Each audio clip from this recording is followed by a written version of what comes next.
Hello. Episode number 49. How's it going, Thomas? Hi, Timothy. Hi, Jason. Happy 4th of July to you guys and anyone of the American inclined persuasion out there. I hope you're having a lovely holiday. Happy High Treason Day to us. Yeah.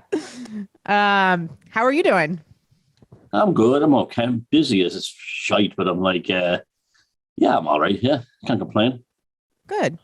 Yeah, well, you look fantastic. That Well, color thanks. blue looks really nice on you. Yeah, people tell me blue suits me. Yeah, it does. Yeah. And it's fitting for the holiday. So it is, yeah. Yeah. Yeah, things over here are great. We had some fun river time yesterday and just celebrating a nice weekend with some friends and some family and some kids and just chilling, but happy to be here with all y'all. Great. Looking forward to tonight's show. A respite from all the crap I'm dealing with would be good. Not bad crap. I'm busy. So this will be like a little hot mini holiday for me. And happy Independence Day to all of our American friends out there and anybody celebrating Independence Day. And thank you to everybody who's supporting us on Patreon right now and to all of our friends and followers out there watching live on YouTube. Live on Facebook and this recording once it's on YouTube. We appreciate you all and looking forward to this episode number 49. So we got 7x7 today. So nice little bit of lucky numerology here. 7x7 being 49. All right. Well, without further ado, let's do it.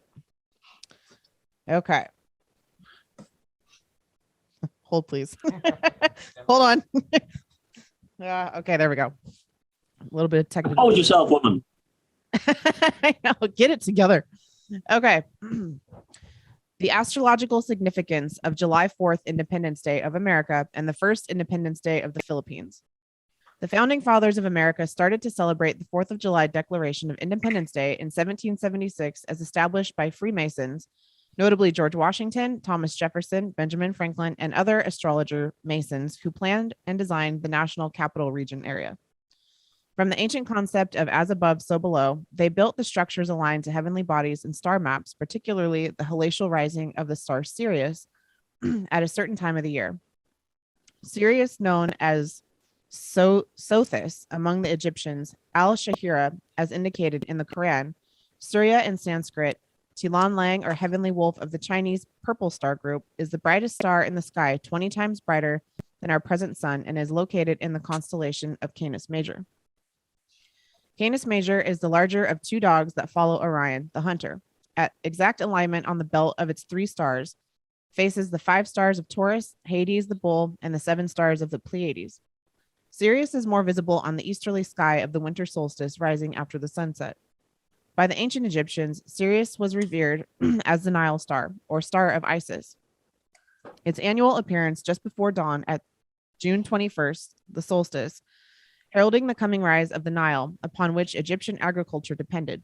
This particular helatial rising is referred to in many temple inscriptions, wherein the star is known as the divine Sapat, identified as the soul of Isis. The 4th of July Declaration of Independence was linked to the brightest star in the heavens. Every year on July 4th, after sunrise, from our Earth's position, our present sun is in conjunction with Sirius. Esoterically, the star is the Mason's blazing star when conjoining with the sun and aligning with the stars in Hades and Pleiades during a certain period of the ages caused by the precession of the equinox. This alignment is associated with liberation, the concept of freedom, spirituality, and human consciousness, and enlightenment with God because of the light coming from the star system. For more esoteric explanation, Sirius, a fixed star located in 13 degrees Cancer, is traveling 1 degree per 72 years and is presently on the gateway of the soul journey. From the 25th degree of the Morals and Dogma by Albert Pike, the constellation Cancer and its counterpart Capricorn held the positions of the sun at the solstices. When the stars of Cancer marked the position of the sun at the June solstice, this key station marked the gateway for the descent of souls into incarnation. Cancer was known as the gate of man through which souls descended from the heavens into humanly bodies. During the migration of souls, men's spirit dwelt in the Milky Way, the seed ground of the soul, between incarnations. It was also believed by the ancients that the souls of men, when released from corporeity, ascended back to heaven through the stars of Capricorn, known as the Gate of the Gods, These two gates are located where the zodiac and the Milky Way intersect. The galaxy, Macrobius says, crosses the zodiac in two opposite points, Cancer and Capricorn, the tropical points in the sun's course, ordinarily called the gates of the sun. These two tropics, before his time, corresponded with those constellations, but in his day, with Gemini and Sagittarius in consequence of the precession of the equinoxes. But the signs of the zodiac remained unchanged, and the Milky Way crossed at the signs Cancer and Capricorn, though not at those constellations. Through these gates, souls were supposed to descend to earth and reascend to heaven. One, Macrobius says, in his dream of Scipio, was styled the gate of men, and the other the gate of the gods. Cancer was the former because souls descended by it to the earth, and Capricorn the latter because by it they reascended to their seats of immortality and became gods. The Milky Way, according to Pythagoras, diverged the route to the domination of Pluto. Until they left the galaxy, they were not deemed to have commenced descending toward the terrestrial bodies. From that, they departed, and to that they returned. Until they reached the sign of Cancer, they had not left it and were still gods. When they reached Leo, they commenced their apprenticeship for their future condition, and when they were at Aquarius, the sign opposite Leo, they were furthest removed from human life. The soul falls along the zodiac and the Milky Way to the lower spheres, and in its descent not only takes, in each sphere, a new envelope of the material composing the luminous bodies of the planets, but receive there the different faculties which is to exercise while it inhabits the body. According to Herschel, on the 4th of July, when the sun has reached the altitude of the tip of the obelisk at exactly 8 degrees, the sun, the Capitol building, and Jefferson Memorial will align within a precision of less than 1 degree of standing at the foot of the reflecting pool. The obelisk is a sun token and represented the sun god Ra in ancient Egypt. Since the Egyptians worshipped the sacred river Nile representing the Milky Way, the water causeway in front of the obelisk is highly symbolic. The water causeway at Washington Memorial is called the reflecting pool. It serves as a diffusing body of water that reflects the light coming from the alignment of the stars and the planets in the east, which would be the sun, Sirius, Taurus, and the Pleiades, to the Capitol building and the surrounding structures. It is also during this day that the head of state and other framers of the government receive the cosmic energy emitted by the stars and the planets. On July 4th in 1946, the Philippines was granted independence by America. The American forefather Masons understand the importance of the 4th of July astrological symbolism and the effect of its ceremonies, but did not impart the meaning to the profane, leaving only to a selected few Philippine Freemasons, particularly Brother Manuel L. Quizon and Manuel L. Roxas. The American brothers entrusted the secret of the helatial rising of the star Sirius on the summer solstice at 13 degrees Cancer. Specifically, that the Philippines is geographically located within 5 degrees to 19.5 degrees north latitude. Tropic of Cancer is 23.5 degrees of the Earth facing the rising sun. Some writers accounted for the 120 degrees of longitude, pointing to the Philippines as the stargate of the hexagram tetrahedron of the Earth map. The change of July 12th Independence Day was made under the proclamation in 1962 by President Macapagal, a non-Mason who had no idea about the esoteric side of life existence as taught by the ancient Egyptian pharaoh Tutmosis, and whose program of the government was focused on nationalism and sovereignty of the country only. July 12th, under the Gemini air sign, attributes to duality, communications, travels, energetic, clever, witty, adaptable, superficial, impulsive, restless, devious, and indecisiveness. Cancer, on the other hand, is a water sign. Love, home life, family, and domestic settings. They are traditionalists and enjoy operating on a fundamental level. Bearing the sign of the crab, Cancerians are legendary for their emotional sensitivity and homely nature. Sometimes, though, Cancer's glyphs or symbols may represent the breast as a symbol of the nurturing qualities of the sign. The crab signifies many traits which are inherent to most natives of Cancer, and one of the most significant of these is a deep love for home and family. Like a crab, a creature that is happy to lug around its house on its back, natives of this zodiac display a strong attachment to home and homely interests. Thus, male Cancerians love presiding over large family dinners and having the whole clan come over for family celebrations like Thanksgiving or Christmas. Women, this trait is manifested in a maternal and caring nature. A Cancer woman is likely to be the happiest at the center of the large family and comfortable home. In fact, they may even have a matriarchal streak, which makes them the figure of authority in an extended family. Interestingly, Despite their amiable sentimentality, both the Cancer man and women can become quite ruthless. Once again, like its zodiac symbol, the crab, when they sense danger to their home and to their hearth. Well, I just think this kind of stuff is fascinating. I always really enjoy being able to learn more about the origins of the United States and the way that there's kind of this Freemasonic connection, or a real deep Freemasonic connection to the U.S. I don't know very much about Freemasonry, just what we've talked about here on the show and in some of the short films you've made, Thomas. But it always just really fascinates me because there's a real depth to it that brings about a certain amount of magic into the United States. Like I was looking at the Declaration of Independence earlier, and how basically I would say that's a grimoire that issuing a grimoire when they issued the Declaration of the Declaration of the U.S.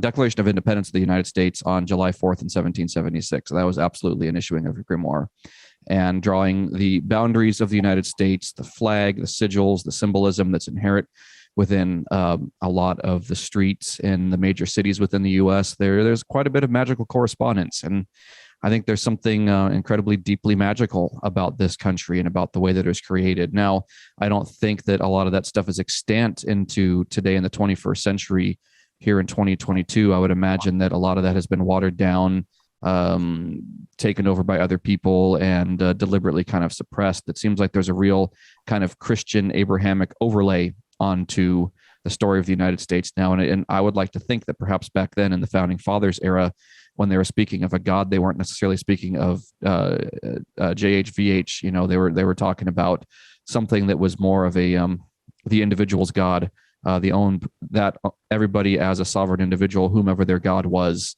whether that you think of that as like, say again, a man as a God, exactly, kind of more of a. So that whole concept of, your God, your holy guardian angel, whatever, like Thomas, you were talking about recently in one of your shows earlier this week, or excuse me, last week, about the holy guardian angel and stuff like that. So that's kind of how I interpret some of this information about the God that they speak about. It's not the Christian God or the God of the Old Testament, but one, man as a God himself, your own individual sovereignty as a being. And just like in the story T was reading about, us as entities originating from what constellation was it? Was it from Cancer and coming in through Cancer and leaving through Capricorn? I think we've talked about that on the show before, the idea of us as spiritual beings showing up here, kind of like spawning into a video game. Very similar, like, us as players playing a video game, coming in and inhabiting a human form to play the human game and get what we want out of it and get what we need out of it, do some cool things here, do some magic, bring our will into manifestation in this world, as opposed to the whole Christian idea of doing God's will. I think that has more to do with, no, you come here to do your will into this incarnation. So I think that's really cool that was brought into a lot of the symbolism within the United States, that idea of individual sovereignty as a spiritual being, not as something enslaved to one individual God, the way that things have kind of been interpreted here in recent times, with everybody kind of in the alternative scene in the U.S. having a very Christian point of view about things. I think it'd be cool if we were able to help the alternative scene here within the U.S. to have a slightly different point of view about things that isn't just necessarily from the Christian perspective. We don't talk about things from that point of view very much here, and we've got more of a kind of pagan. Wow.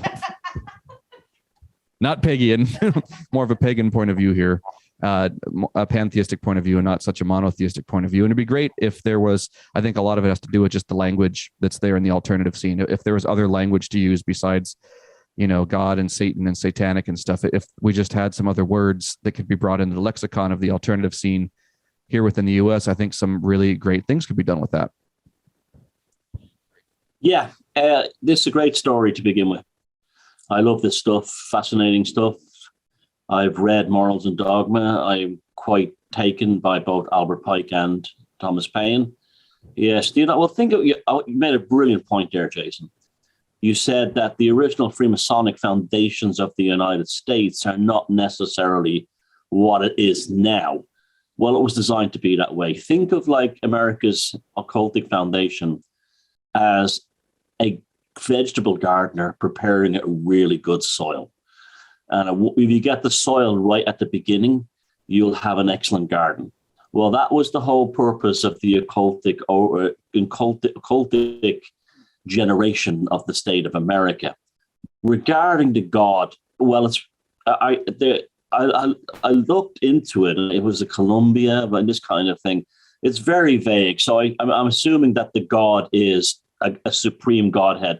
They use the word, Thomas Jefferson in his writings used the word the creator a lot. That's the Benjamin Franklin. Now, they were all members of the Scottish Rite Freemasonry, and so was Albert Pike, and so was Thomas Paine. And the Scottish Rite Freemasonry, the God is Lucifer, the esoteric Lucifer. So that's when they talk about light and shining the light upon this and the light upon that. That's the Luciferian light. Now, doesn't mean it's a devil or anything. Go ahead. I was going to ask Thomas, is that like the esoteric Lucifer? Is that the light within, not something from an outside light, but something that you cultivate within yourself? Enlightenment, the enlightenment. That's what the all-seeing eye in the dollar bill. You see, what happened was that they discovered early on that the Lucifer's inclusion in the St. John, in the King James Bible, was a mistaken translation of Hebrew. But the occultists said, well, hold on a second, this is probably something pretty useful, because it's almost like a chaos god was generated within inside the Hebrew text that didn't previously exist. So while Catholic, it doesn't appear in the Catholic Bibles, it appears in the Presbyterians' King James Bible. So it was probably James Ussher, who was the guy who he was the Archbishop of Armagh and the Archbishop of all Ireland at one time. And he dated the world to what he called the Annilusius, the moment of light. And that what he's talking about was the moment when human beings went from being free association into individual consciousness. And this is definitely, that's what they mean by Lucifer.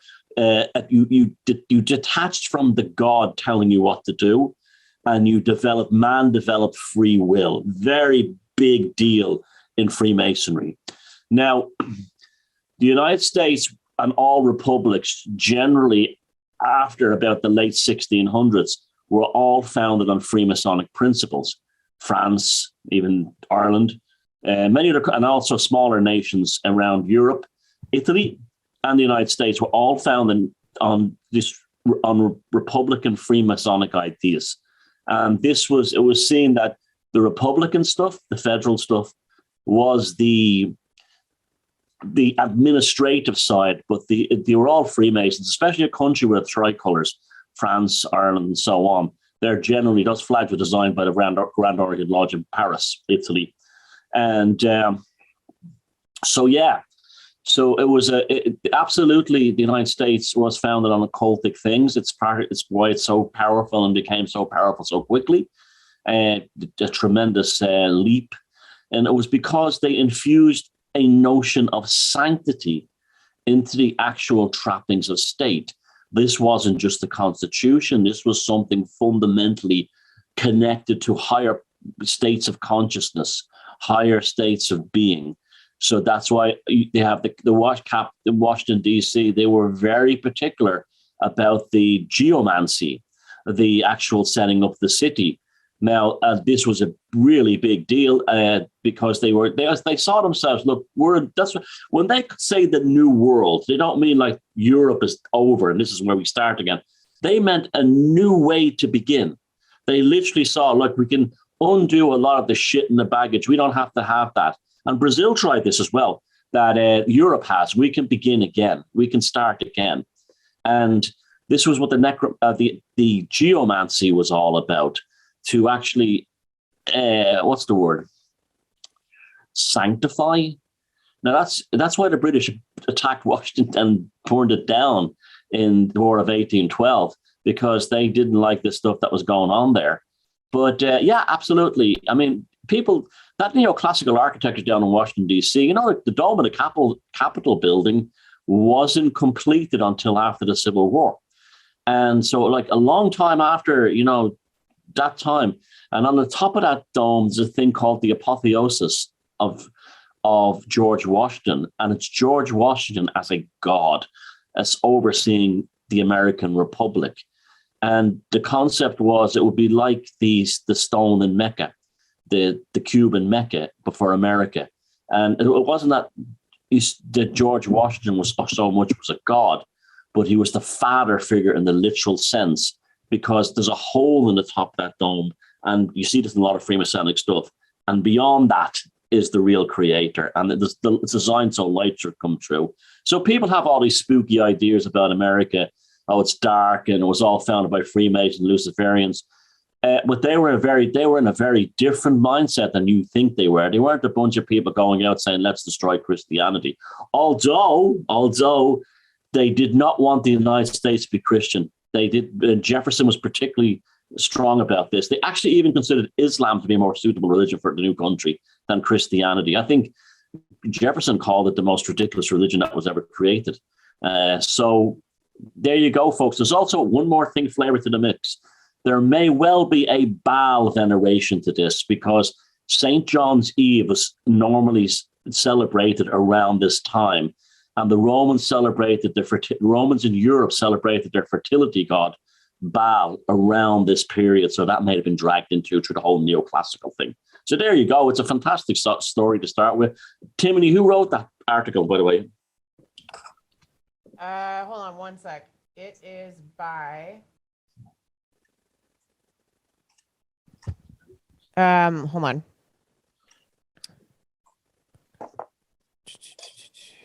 I'm not entirely sure. It's from WordPress, taught by degrees only. Okay, there's no name. Probably a Freemason, but they obviously know their stuff. Yeah, and we'll like always, we'll have it linked so you guys can click on it and read it through yourself and share it, and probably take some notes too. This is definitely one I'm gonna have to revisit and write a lot of things down. And I just love you so much, Thomas. You have a way of captivating people's, and me personally, my attention to things that I had not this particular, I didn't ever find this stuff boring, but just history in general. You have such a way of captivating my interest to be able to look at history through a completely different lens. So I thank you for that. Yeah. No, I greatly appreciate that too, Thomas. This particular topic is one that I would love to just talk to you for hours about. And I think we might have the opportunity to do that with one of the guests I've been talking about getting on the show. I want to do a shout out to Paul Ron. I've been talking to him here on Instagram. I messaged you guys that he's a black belt in Taekwondo, and he also is really into the occult, and he's a Freemason. And it'd be hopefully we can get him here on the show here in July. So shout out to Paul. We're talking in Instagram Messenger right now. I hope you're tuning in live on Facebook here. And yeah, we'd like to get him on, and hopefully we can talk about some of this Freemasonic information from someone who he himself is a Freemason. So that would be a great show that we could probably take up several hours talking about some of this and getting some firsthand knowledge from him. And I would tell people to get down with Albert Pike, read Morals and Dogma. It's a fabulous read. And he was a giant of an intellect of a man. And of course, the kind of Christian truthers all think he was a devil man because he was into having a good time with chicks in the woods. But, who doesn't like that? as they said in Bad Santa, the man likes pussy. What can you do? Yep. It's like Crowley and Parsons and Hubbard and all them. Like that's his greatest crime. Sorry, there's a lot more worse things in the world than that. Right. So I wanted to ask you too, Thomas, about we were talking about the U.S. and George Washington and Freemasonry, about Lafayette. Do you know anything about Lafayette? I know my dad, if we had him on right now, he could talk a bunch about Lafayette and George Washington, but I'm pretty sure he was. Lafayette was a French general, wasn't he? That became American, and there's loads of Lafayette streets and Lafayette this all over America. I don't know a lot about them, but they would have been all Freemasons. I mean, they were all heavily connected in the Grand Orient in Paris. I mean, didn't Washington go there to basically get approval for the nation? And then, like, him and Benjamin Franklin went on a tour. I remember, like, Franklin. There's a statue of Franklin or something like that in Ireland, where he was involved. He connected the Grand Lodge of Ireland. So they were actually going around lobbying for their nation from Freemasons in Europe. It shows how very powerful. Just shows you how powerful Masonry was before Weishaupt came along. It was like, it was the place where intellectuals hung out. I'm not a Mason. I'm fascinated by it, but it was still the Masonry of Mozart and Thomas Jefferson I'd join tomorrow. Yeah. And was that more of the what was it, the Apollo Lodge? Is that the one you were speaking of before, Thomas? Before the Scottish Rite Freemasonry? The two oldest lodges are the Scottish Rite, the Grand Lodge of Ireland, which is the second oldest, and the second most important. And then there's the Swedish Rite. The Swedish Rite is where all the German lodges are. And then there's the Apollo Lodge. Now, the Apollo Lodge is actually started in Ireland, and it's everywhere. And it's big in NASA. And a lot of the NASA Apollo astronauts were up in the Apollo Lodge. And it was probably named after now they openly, they're a much more neoclassical, closer to pagan. It's hard to know because it tends to be a very high academic lodge. A lot of scientists are members, but I get the impression that they're more of a Hellenic or Romanish pagan kind of thing. And they venerate Apollo, but also Apollo is, if you look, he's not far from Lucifer. Right. They're very similar, and he's also, in terms of the gods, they're kind of related a true godhood, in the Roman pantheon. Yeah, and it's all just so fascinating because I've asked a few Freemasons about, okay, is there, at least in the U.S., a lodge or a rite that doesn't use the Bible as a grimoire or as their foundation to teach the teachings of Freemasonry? And the answers I've gotten are that there aren't any. I forgot what the term is, but there are clandestine lodges, which not clandestine in a secret way, but ones that aren't acknowledged. Yeah, like the free zone. If you go to the Middle East, the Islamic lodges use the Quran.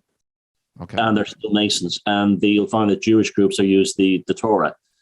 It's just not scare people away. Also, it was to stop persecution. That makes sense. They were less likely to be attacked by fundamentalists as heretics if they're saying, "What are you shouting about? We're actually we're using the Bible."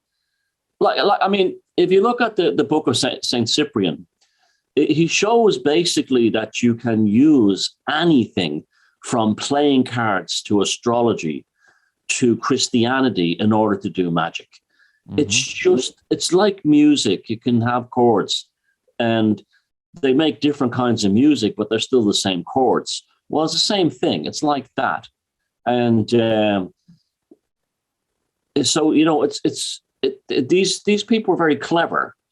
You can't just say to the Americans, who would have been mostly Presbyterians coming over on the Mayflower, that type, Yankees, hey, we have a new religion here. It's called paganism, or we're going back to neo.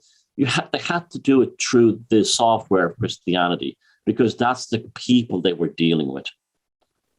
Yeah, and I think that's what would be really cool if there was more of a resurgence, like I was saying a few minutes ago, of more of a pagan or pantheistic or even classical religious philosophy in the United States, because it's the amount of people who are still that kind of Puritan style off the Mayflower type doesn't make up much of they make up a very small minority of people within a big minority within the U.S. No, there aren't that many people who are of that ilk anymore, and there are a lot more people that I think who are on like the atheist side, or I guess what lots of people use in the U.S. is agnostic.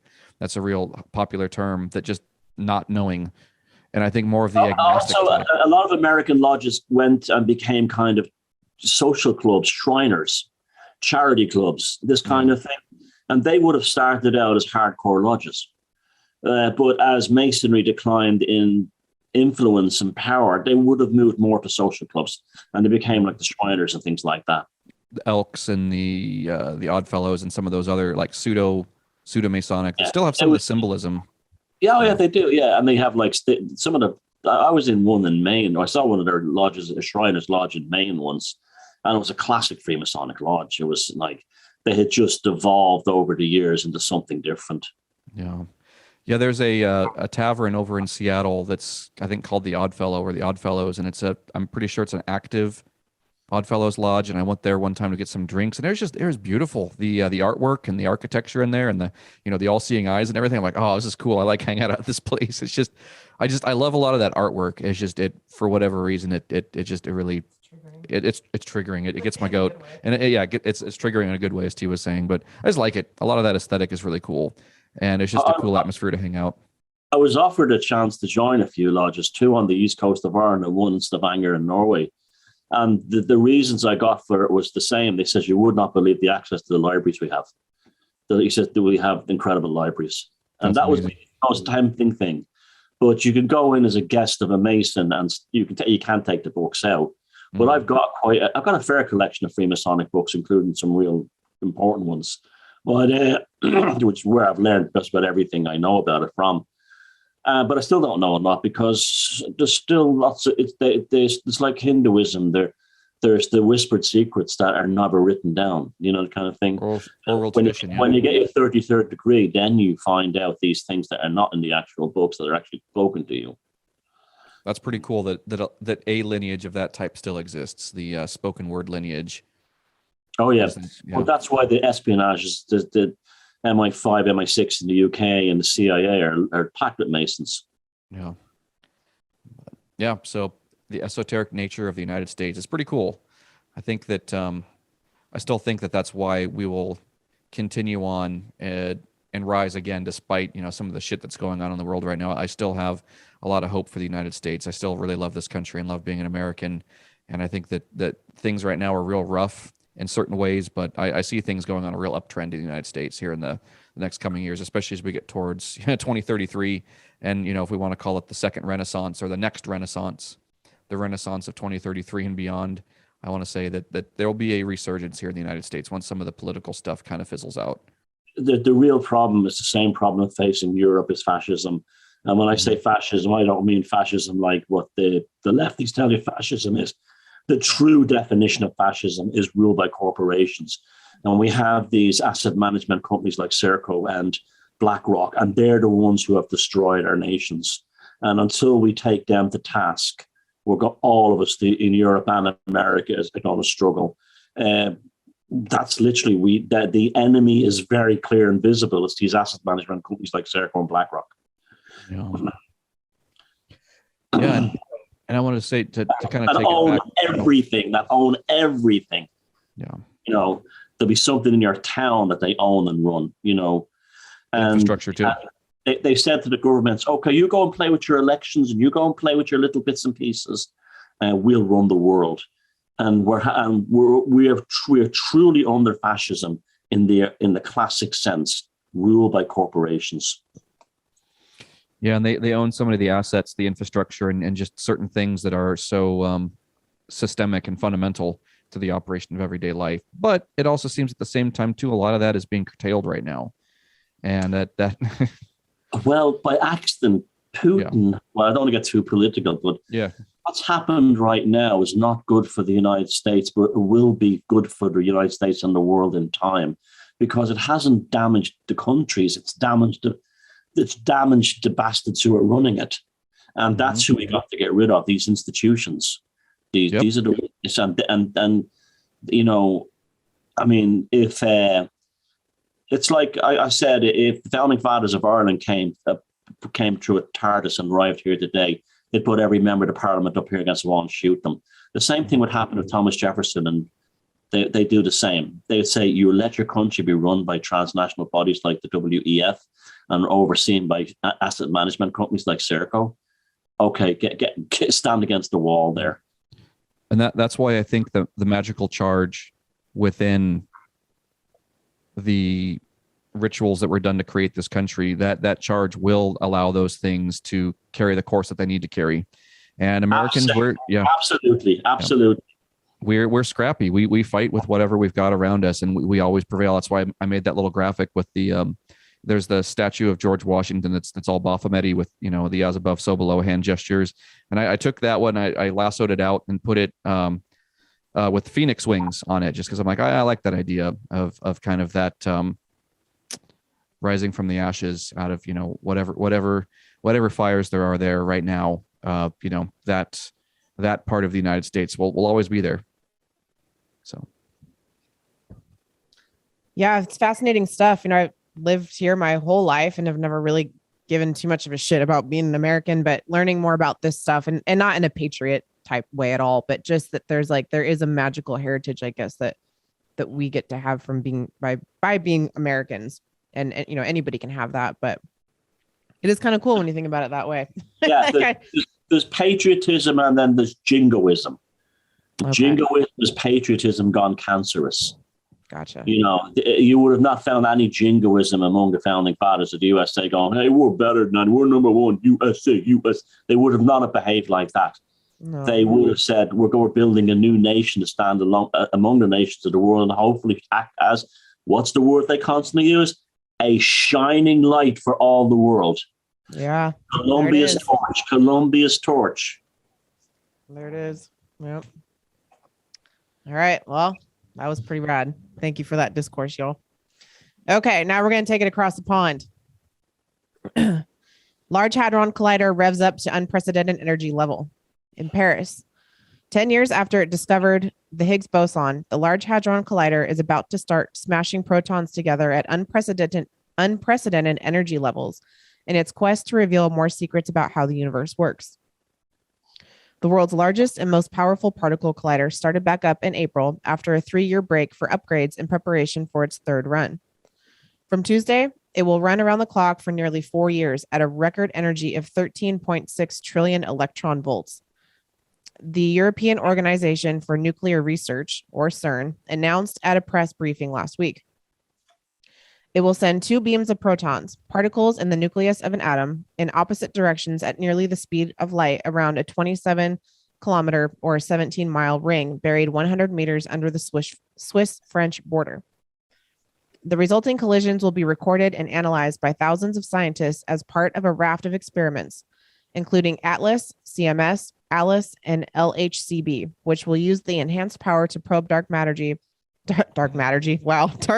dark energy, and other fundamental mysteries. 1.6 billion collisions a second. We aim to be delivering 1.6 billion proton collisions per second for the ATLAS and CMS experiments. CERN's head of accelerators and technology, Mike Lamont, has said, this time around, the proton beams will be narrowed to less than 10 microns. A human hair is around 70 microns thick to increase the collision rate. The new energy rate will allow them to further investigate the Higgs boson, which the Large Hadron Collider first observed on July 4th, 2012. The discovery revolutionized physics in part because the boson fit within the Standard Model, the mainstream theory of all the fundamental particles that make up matter and the forces that govern them. However, several recent findings have raised questions about the Standard Model, and the newly upgraded collider will look at the Higgs boson in more depth.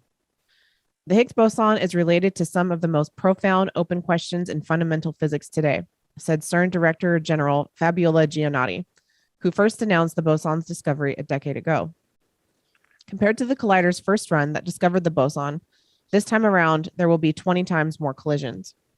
This is a significant increase, paving the way for new discoveries. Joachim Munich, CERN's head of research and computing, said there was still much more to learn about the boson. Is the Higgs boson really a fundamental particle, or is it a composite? Is it the only Higgs-like particle that exists, or are there others?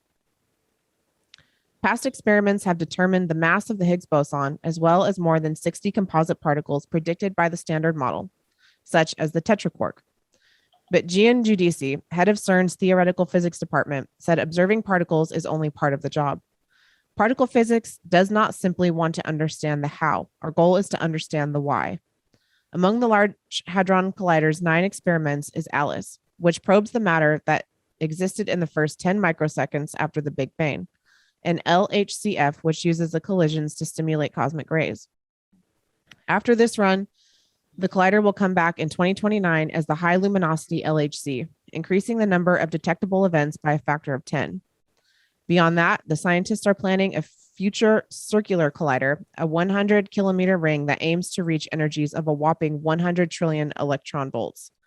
But for now, physicists are keenly awaiting results from the Large Hadron Collider third run. And they get pissed at us for having standard incandescent light bulbs, and we're supposed to switch to LEDs and and not have plastic bags and not have fucking plastic straws and stuff. But they can. But this is just interesting, Thomas. You did a beautiful video about this, Serenos, a couple days ago, and this what we talked about the psychic, or the thing that graphic you put together about the psychic report, which I'll let you take over after I'm done with what I have to say here. But I just think it's interesting to tie in with what we were just talking about. There's a 4th of July, 4th of July in 2012, and then just this thing.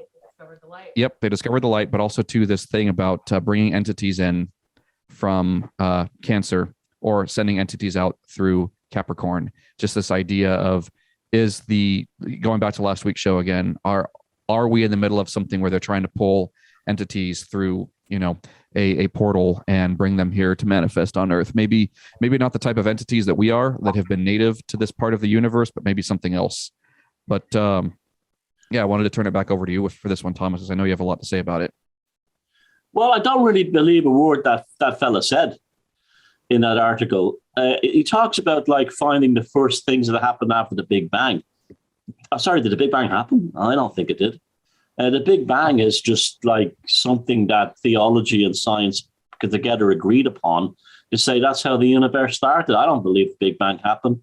I'd be more inclined to think that the Big Bang never happened and the universe always existed. Wrap your head around that one. Now, and another thing is that Rupert Sheldrake, years ago, when the Higgs boson was first found, he said that he didn't believe they actually found the Higgs boson. He said what they did was they manifested, they generated it into reality. Now, this is where it gets really interesting. He was basically talking about chaos magic, but he didn't actually use that term. But he said that the people at the Hadron Collider in CERN so badly wanted to find something that and it wasn't even a particle. They found the footprint of a particle. So he didn't actually find the Higgs boson. Basically, something manifested. And he was convinced that they brought it into reality themselves just by their sheer desire to find a smaller particle, the God, and they were even giving names of the God particle and the God, this kind of thing, God that and God that. And I believe that too. I tend to believe that too. I think that these people are doing magic and don't know it. I really do. And they don't know they're doing magic. They're inside the magic circle. Now, they are playing with something they don't understand. I'd be very interested to find out the long-term histories of people, scientists who've worked at this in theoretical physics and CERN, to see that any of them end up in psychiatric hospitals or are there suicides or anything else. I can tell you for a fact that they're doing magic, and when you do magic without knowing it, especially that high-level magic they're up to, you're taking an enormous risk with your own soul, a word to use, the psyche anyway. Now, I've been to CERN. I haven't been inside it, but I've been outside it. And it's surprisingly close to the city center of Geneva. It's not miles out in the countryside. Well, I mean, the entrance anyway. And it's all pretty and all lit up, but it goes for miles and miles under the mountains. And the reason why it's in Switzerland is because they can get nuclear power from France and the hydropower, which Switzerland is abundant in because it's all mountains, through that in Switzerland. So there's no problem getting electricity. But as you said, the amount they use is astronomical.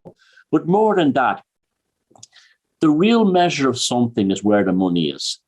That thing has countless billions being poured into it. Money is no object for them at the CERN and at the Hadron Collider. So you're telling me that all that money is just being poured in there for finding a smaller and smaller subatomic particles? I don't believe that for a minute. I believe that they know there's something else going on there. It's very enormous, very powerful. And I wouldn't be surprised if the secret unknowns are using the scientists at CERN as basically their scribes. Precisely. I want to say that's how a lot of black magic works, is that the people doing the rituals themselves are so far detached with levels of isolation from the people who are issuing the orders of the magical ritual, that those people are having other people doing their bidding.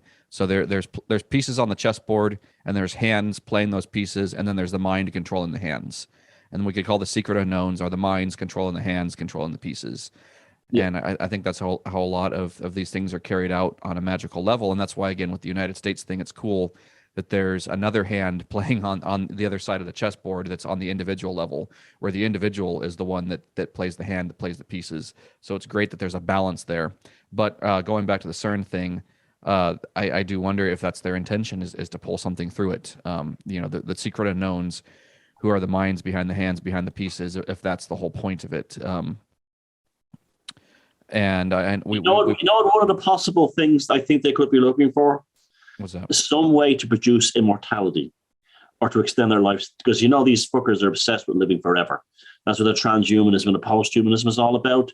Mm-hmm. I was thinking about the other night. What would be in it for these assholes? What would be in it for them personally? And there's really only one thing they care about, is existing longer. So maybe something like that. I was actually having a very similar discussion with a friend of mine the other day, and we were talking about reincarnation and things like that.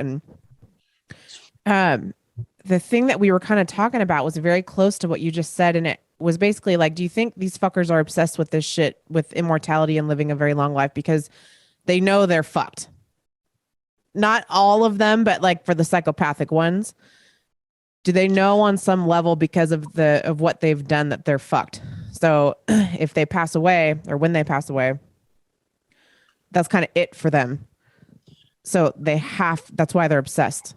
When they hear us and people like us talk about, I feel there's much more to me than this. I feel that there's a spirit or a soul or something inside me, that I'm more than just flesh, that I'm beyond this. They have absolutely no idea what we're going on about or even describing. And I think that some of them realize we don't have souls. We won't reincarnate if reincarnation, we won't come back. We're the ultimate NPCs. So we better find a way to either stay alive on this thing longer, or find ways that we can exist and our consciousness can exist after death. That's what I think, something like that.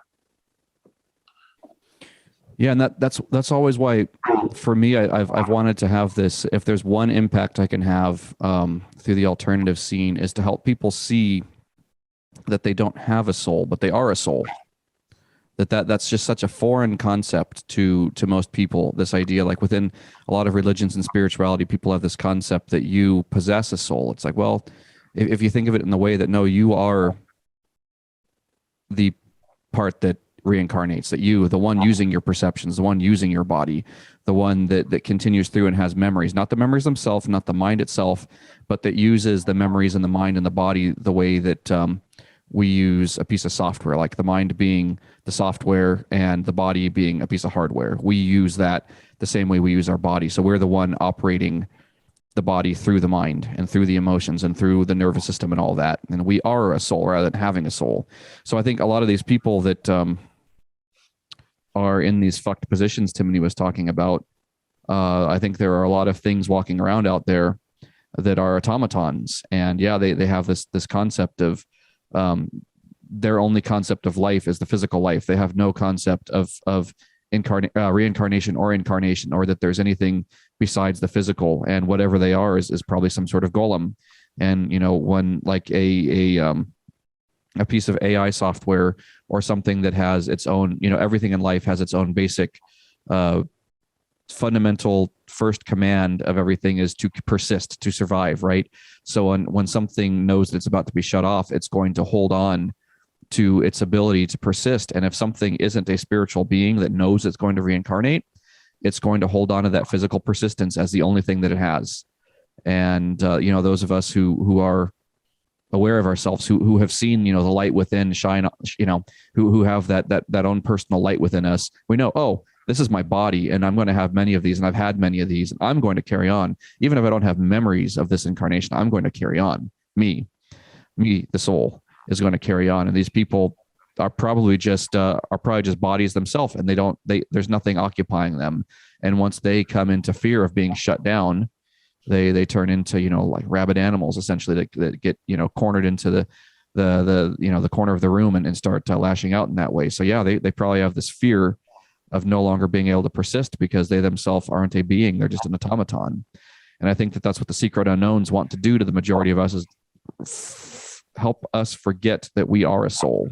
The first way to do it was taking the gods and taking them outside of us and putting them in the sky. I think you said that one, Thomas, the idea of the gods are no longer a part of mankind, but they're up in space. They're not something. And then after that, it was, no, there aren't gods. There's one God, and you have to be beholden to that. And then they do the same thing with the individual, take the individual outside of themselves and say, you aren't a soul, you have a soul. And then taking it one step further, well, you have to have your soul saved so taking one's identity and stripping it from themselves and putting it outside of themselves, it's like a nearly permanent state of dissociation, right?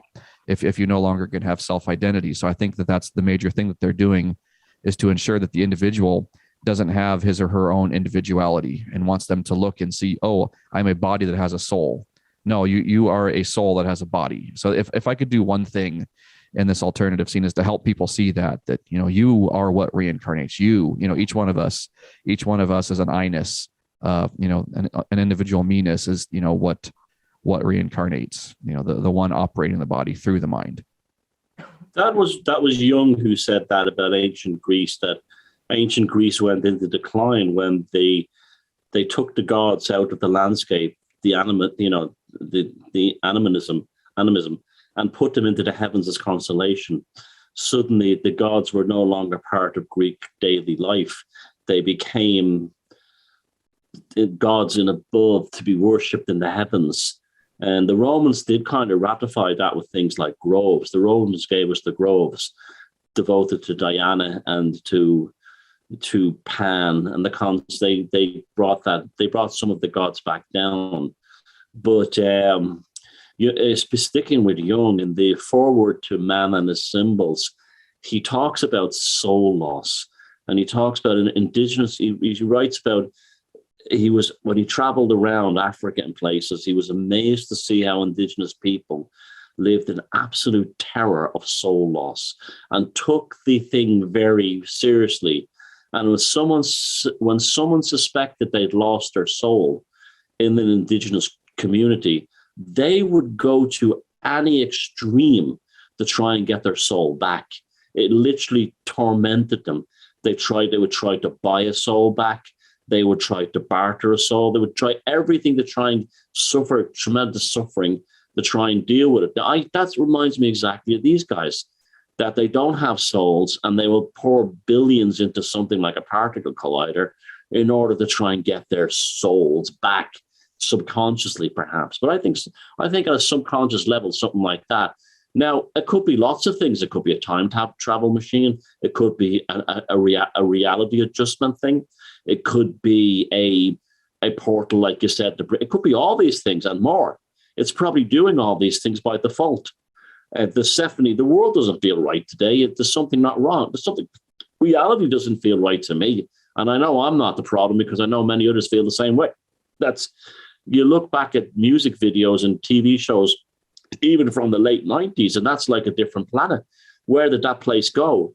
And it seems that the only thing that I can think on a global level that actually has affected that is the World Wide Web and CERN. And who invented the World Wide Web? CERN. They released onto the world on Walpurgis night 1992. So, and then we hear that the Higgs boson was found on July 4th. I mean, come on. And then they say, and then you have the big statue of Shiva. There's nothing wrong with Shiva, by the way. But they have a big statue of Shiva outside the place, and it's full of like all kinds of religious orders in there. Did you know that? There's all kinds of religious orders in there. And then they're telling us, oh, it's purely scientific. Right.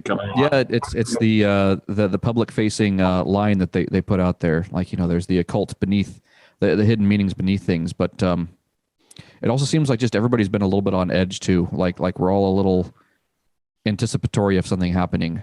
I've just noticed that around people are really there's a lot of road rage and a lot of things like that where people are just on edge. I've been on edge too. Oh yeah, well, the psychic weather just speaks about that. So you've been very perceptive that way. Yeah, and it's just it's a little literally crazy right now, yeah. But we do have one really good story. Earlier today we were driving. We were actually in the wrong. We were being impatient and trying to get somewhere quickly for no fucking reason other than we were just being impatient. And we were driving behind this dude in a Tesla, and we're like, oh, fucking Tesla, talking shit about this guy or whatever. I know that car can go faster than this, and we're stuck behind him and shit. And so he gets over, and we're like, all right, fuck it. We're going to go like 80 now and a 60. And the guy, we start passing him, and he rolls his windows down, and he points ahead of us, like, look over there. And there was a fucking cop sitting on the side of the road, and he would have clocked our ass, and we would have been fucked. And so I was like, dude, you were awesome. Thank you so much. And he did the whole, hang, what is it? Hang loose. Yeah. So that was a good, faith in humanity was restored a little bit, because mostly it is road rage, and people just, accidents, just people all over the place just can't drive anymore and are just completely losing their shit all the time. Do you have the same phenomena there that we have here now, where people no longer know how to turn around the corner? They stop when they reach the junction, then they speed up. When they got around the junction, they start driving again. Yep. They don't go around the junction anymore. They stop, slow down to near stopping, and then go around the fucking junction really slow, and then start driving again. No. Do you have that there happening there? Yeah, people have gotten retarded since. That's a brand new thing. That's a brand new thing. It's since the needlecraft, in my opinion. One thing I've noticed too is I've almost gotten into 2 or 3 fist fights where people have wanted to start fist fights with me in the last 10 days, 2 weeks now, and it's all from road rage stuff. Like, I was walking from over here at the grocery store, just through the parking lot, and right in front of a grocery store, there's always that lane that goes through there. And I was walking on the striped lines there, which is a pathway that you're supposed to yield to pedestrians. And this dude in a Jeep without doors or windows on it, comes right up on me and is pissed at me because I'm walking in the pathway, and nearly hits me. So I made the stupid mistake putting my hands up in a gesture like, what the fuck, man? You almost hit me. And I said, dude, you almost hit me. And he freaked out at me and said, I didn't almost fucking hit you. And he pulls his Jeep over and is telling me to come over there to him. I'm like, fuck no, I'm not going over there. It's like, yeah, this guy was all ripped with big old giant muscles. I was like, no, I know better than that. And then same kind of thing happened too, road rage. And it's just, I've had 2 guys want to start physical altercations with me. And I'm like, it's one of those things where if he had come up and confronted me, I'd have been like, hey man, I'm sorry. I know it's really hot outside and everything, but I'm not looking for any trouble here. But it's kind of the best thing we can all do right now, is if confrontation gets there like that, just take a step back and, don't go there. It's not worth it. It's not worth trying to prove something. I shouldn't have thrown my hands up in an angry gesture like that. I should have just gotten myself, I should have just gotten myself out of the way right then. But I did the smart thing by not going and walking over to this dude, because that just wouldn't have ended well. So, but yeah, people are on edge, and people are driving like assholes. But and likely it has something to do with whatever's being, in my opinion, has something to do with being the energy that's being ramped up there at CERN. That's got to be having some kind of effect on the collective unconsciousness everywhere. I also think the needlecraft has damaged people's nervous systems. Yep. Because have you noticed? I mean, we're going off tangent here, but along with the strange behavior thing on the road and all the accidents, this thing I call the gate skate, where they drag their leg along when they're walking. I sat down, had an ice cream the other day, and I watched all these people walking by, and so many from all different age groups look like they are about to have hip operations. They're dragging their leg behind them, and that's I called it the gate skate, and and that's the thing I've only noticed since the needlecraft. Yeah, that's interesting that you said ice cream. Then I had a nap earlier, and I was in my nap. You were telling me something about an ice cream, and it's just there was a little bit of a deja vu. That happens to me sometimes. I'll have a deja vu while I'm doing laundry or something so mundane, and it won't be anything terribly impactful, but it's just little words and little phrases pop up before a couple hours before they happen. So it's interesting that you mentioned ice cream right there. I didn't think anything of it at the time, but yeah, I absolutely agree that the nervous system's been damaged by all that. I mean, we don't have to get too far into that, but and I just wonder now that it's been a year or so, the effects of that in combination with what's happening right now, it seems like all these things are somehow connected. Somehow there's a plan. I mean, it's a game of chess, not checkers. It's the same motherfuckers behind it all. Yeah, and it's a game of chess. It's not a game of checkers. A lot of people looking at it on a purely political level, or the people saying, oh, it's the Illuminati and it's the Satanists and everything. It's like, no, just take one step back and see that this is a game of chess, not a game of checkers. And these moves on the chessboard probably take 3 generations to complete, I would imagine.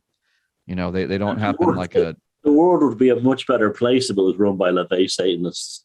Yeah, right. Yeah, Lafayette Satanist. Yeah, but yeah, the script doesn't unfold the way like a Marvel Cinematic Universe script rolls out. I think people are kind of expecting something like that, and these moves, I want to say, I've clocked them. I think it takes someone three generations to make the move, and I want to say that that's probably what it takes for a being to reincarnate essentially as themselves again, to have like the same situation that they're switched on into. No. Always good stuff. I feel like every single one of these we could just keep talking about it forever. But yeah. Okay. Legends and history of Mount Misery in Huntington, New York.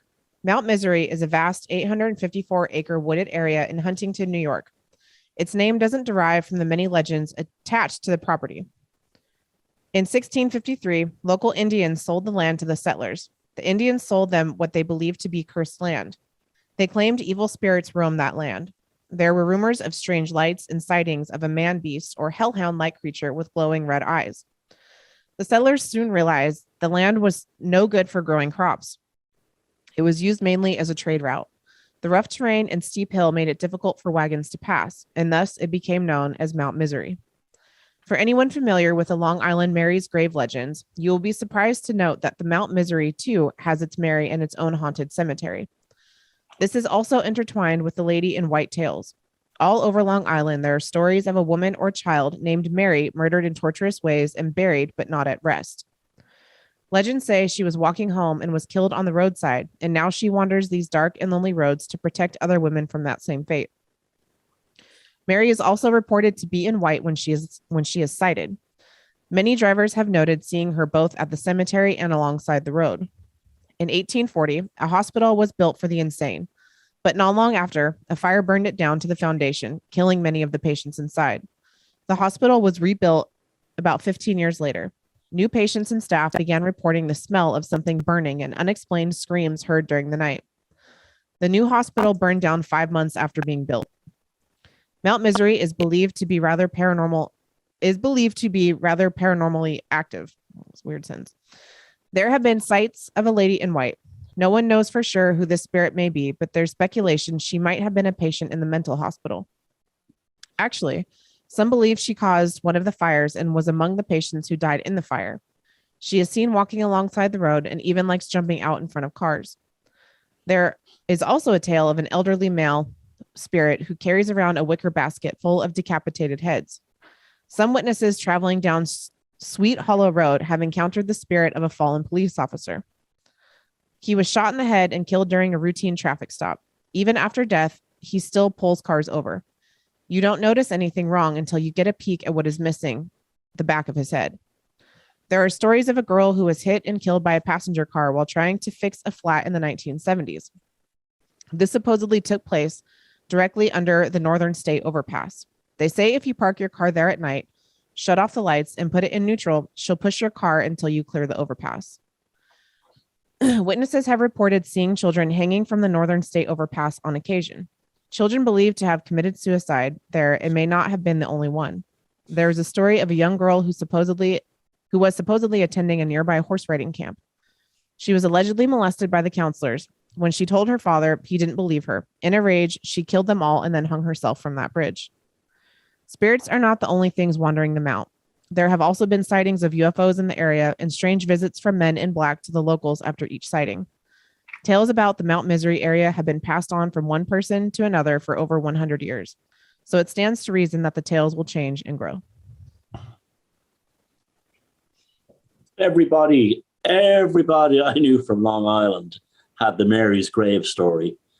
The most common one I've heard was there's a cemetery up around there in Huntington. I've never been to it, where if you drive up and you shine your car headlights on a certain grave, it creates this weird optical illusion where a little girl praying appears in the kind of like 3 dimensions around the headstone. I read a book on UFOs on Long Island years ago, and they were all around that area. Many of the sightings. I was just looking on Google Earth. I've never heard of Mount Misery. I know about Huntington. I know about the paranormal stuff there, but I never heard of Mount Misery.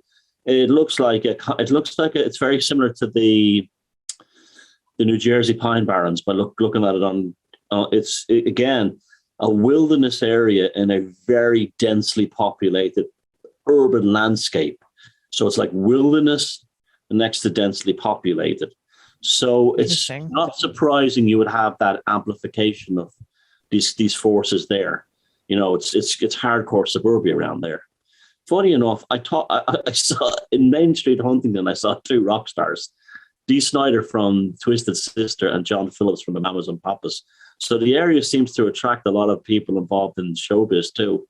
But interesting, especially when you hear Laurel Canyon connection to John Phillips and the Mamas and the Papas. Yeah, I used to see him walking down the Main Street there. And so there you go. That's all I know about it, really. It's you know, again, it's when I first heard that story, I thought it was quite, Long Island's a spooky place. It just is. I'd love to go there. Even though it's just bland suburbia that stretches out, it just has these pockets of weirdness going on. And I think those pockets have been deliberately left there to cultivate that weirdness. Well, and then, I mean, you're talking about the area where Montauk is too, and all those strange experiments and all that. About 50 miles, yeah, and Brookhaven National Laboratories, and also, you know, Whitecliff, where Tesla was building the free energy machine, the electrical transmission machine. Yeah, you know, and, you know, Long Island, I used to hate it out there because it was just the worst kind of like suburbia. I liked New York, and I liked the scuzziness of New York and the nastiness of it. So going out there seemed very white bread and boring to me. But there was a Mexican restaurant in Huntington I used to love going to. And there was a few other things out there, shops and stuff I used to like visiting. But there were certain parts you would go to and they would give you the creeps. And you know, go ahead. Sorry. Go on. I was just going to say, in that article, they mentioned the insane asylum. And for me, there's no place fucking scarier than a mental hospital. And that movie, House on Haunted Hill, I think is what it's called. That movie scared the shit out of me. And I've always had this like super extreme phobia of like mental asylums. I would rather fucking hang out in a prison than go to one of these places. And when it talked about how it burnt down and then they rebuilt it and 5 months later it burnt down again. I don't know. How do you feel about those types of places? I mean, oh, well, yeah, absolutely. It's so many those like ghost hunting shows, they often get their best results in old abandoned asylums. You notice that? And I don't believe they're seeing ghosts. I believe they're seeing jinns or, you know, right, tormented spirits or some demons or something. There's an enormous hotel in Sligo that was actually originally a gigantic asylum, and it was only converted into a hotel in the late. It's a beautiful building. It's massive, but like my people I work with and stuff, when they were kids, used to play in the place when it was abandoned, and they used to say there was down in the basement they would hear screams of people that weren't there, and there was these rooms where people who were really insane used to change them. This is like Victorian times. Would chain them to walls, and they would run around on chains. And they would hear metal chains moving down in the basement. So yeah, I mean, the asylum thing is well documented. I used to watch those ghost shows. I found them very entertaining, ghost hunters and stuff like that. But whenever they had an episode that took place in an asylum, I was like, yes, it's gonna be good this week. Yeah, I just, ever since I was a kid, those places freak me the fuck out. Yeah, I thought it was interesting that they mentioned the thing about how it burned down and then was rebuilt and it burned down again. And I had you know, I don't know if they're still doing it. Maybe they are. But back then, you know, they did horrific experiments on a lot of those people because they were insane and just considered them worthy of just experimenting on. So it's like that, all of that stuff together just gives me the worst vibes. Oh, yeah. They used to lock up women for like things like, you know, postnatal depression and everything and do terrible things to them. Or even it was a way of getting rid of your missus if you didn't like her. If you sort of like, if you had the hots for some young chick you worked with, you would just go down to a doctor and say, my wife is bonkers. She's hysterical. And you could lock her up and get a divorce and run off with a new chick. This used to happen. Terrible things like that used to happen back then, you know? Yeah, it's wild shit. Did you have anything to say? I was going to say in Southern California, close to where I grew up in Ventura County, there's an old mental hospital that they closed down and turned it into a university, Cal State University, Channel Islands. And I'm pretty sure that the song Hotel California by the Eagles was based off of this former mental hospital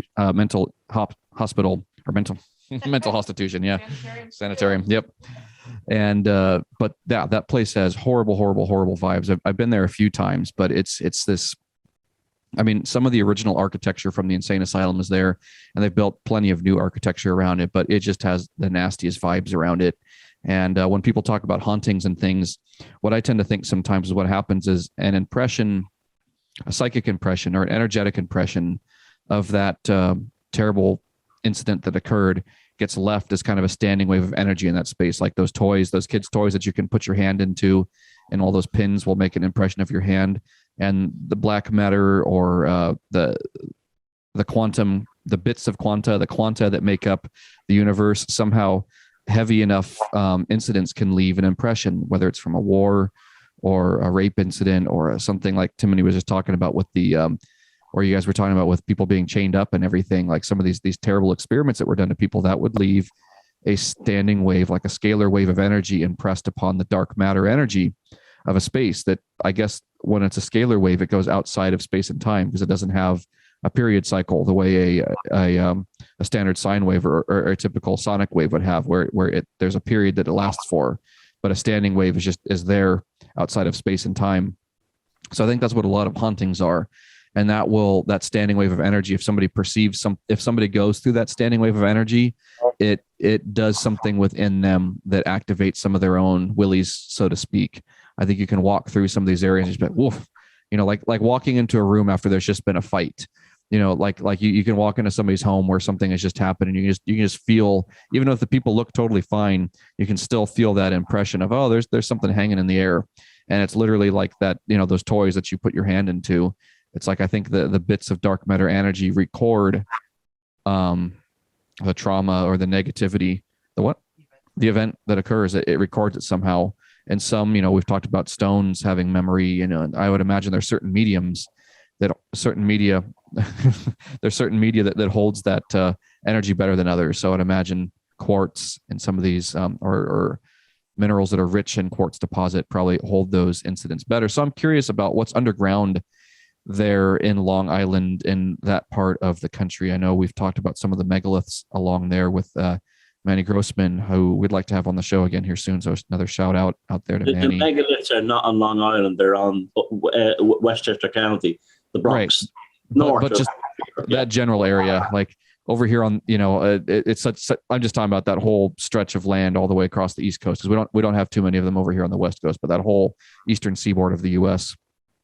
But anyway, what's something existing there? I'm just wondering what's underground. I want to say that the bedrock is right there really close to the surface, right? And that part of the country, I want to say there's not too much topsoil. You don't have to go down very deep to get to the bedrock. I think that somebody can chime in the comments. In Long Island, I think it's a gigantic sandbar, more or less. Okay. So I think you can dig down pretty deep. Okay. It was also, before it became suburbia, a major agricultural center. So there was the soil must have been pretty good. Yeah. Yep. My mom says, yes, the photo on the album is Hotel California. It's the old state hospital there in Southern California. So thanks, Mom, for chiming in on that and on the live comments. But yeah, I'm just curious about how, I mean, maybe with it being sand, is there a high quartz content and that sand over there? So there's also a lot of Indian magic in the area too. The Shinnecock tribes, and they're that way. And a lot of towns still have Indian names, Massapequa, Oquapeg, Yapyank, they still have all these Indian names. So the Indian sort of psychic residue is very big there. The first time I ever saw, funny enough, here we go again. The first time I ever saw a real Native American was in a bookshop in Huntington. That's one of the reasons I used to go out there. They had a gigantic, brilliant bookshop there at one time. And that was the first time I ever saw a real Native American, which is kind of a sad thing when you think about it, was in that bookshop there. It's not sad. I mean, you're not from the U.S., so it's, yeah. No, but I was living in America so long, and he was the first I met. It just shows how few of them there are. Yeah. Come over here to the West Coast sometime. Yeah, go to the Southwest. But yeah, especially over here on the West Coast, there are some really cool places to go if you would like to get immersed into that culture a little bit, especially down there Southwest that Timothy was just talking about, and even over towards Puget Sound and the Salish Sea. I think you'd really enjoy some of the artwork.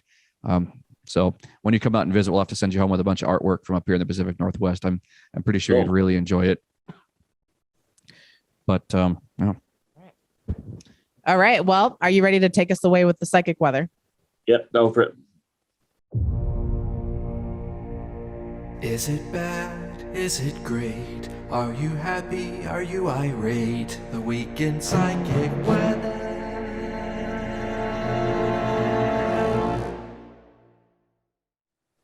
Well, last week on the psychic weather, I was talking about there was a lull. And these lulls and these like sense of nothing happening are often precursors to something big coming, like the moment when the sea goes out before a tsunami or the calm before a storm, all the usual cliches. It hasn't really happened. But what I find in the air at the moment, and we've already kind of covered it on the show so far, is a sense of hidden tension, but tension born out of hidden emotional feelings. For instance, the tension I'm feeling in society right now would be akin to a guy he thinks his girlfriend is about to run off on him. It's just, but he doesn't want to confront her because he doesn't want to hear the worst. It's the tension of a mother who finds out that he suspects her son is gay, doesn't want him to be gay. And there's that tension of I'd rather not know. I'd rather not find out. That kind of thing. But it's not go good because it's a classic Jungian psychic volcano. It will explode to the surface. I have the distinct impression in society now that people on a personal or a macro or a micro level, I don't know, but in general, have this feeling that there's a dirty family secret about to be revealed, or a family secret that they, like someone who's adopted but doesn't want to know, but they suspect it and they rather not know, and then their parents won't say it, and they say to them one day, well, I'm sorry, but you're adopted. That sense of repressed worry and anxiousness, that there's a demon in the mists, that demon is metaphorical now, that there's a demon in the mist and it's being held down. Now, people react to this in very strange kinds of ways. If you're in a society that's like this, or in a culture that's like this, we often have a tendency to say, I want to run away. I want to go feck off into the Arctic or the Amazon jungle for a year or 6 months or something. That's usually what people do. They usually have this kind of scarpering kind of thing. Now, what does that really mean? That's fight or flight. Their subconscious mind is detecting that something is coming down. Now, we haven't hit a real darkness, but there's been a lot of mass shootings again all around the world, not just in the usual North America. I don't mean to be disparaging, but you guys have lots of guns there. But there was one in Denmark and a few other places that have gone down. And that's huge. And Fiona Aker has put up some good, interesting video on this astrological aspects of this at the moment. But I think that's important too. But the main thing is that there's a sense of, in society, I feel there's a general sense of something bad has happened. I don't want to hear it. I'm not ready for it. And that's the week in psychic weather this week. Is it bad? Is it great? Are you happy? Are you irate? The week in psychic weather.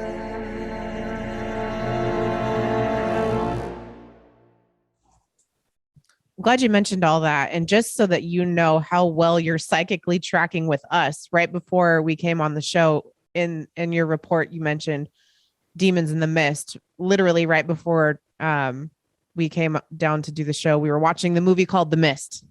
Great movie. Which has, the demons in the mist. And it was such a classic example of Renfielding too. And people just losing it.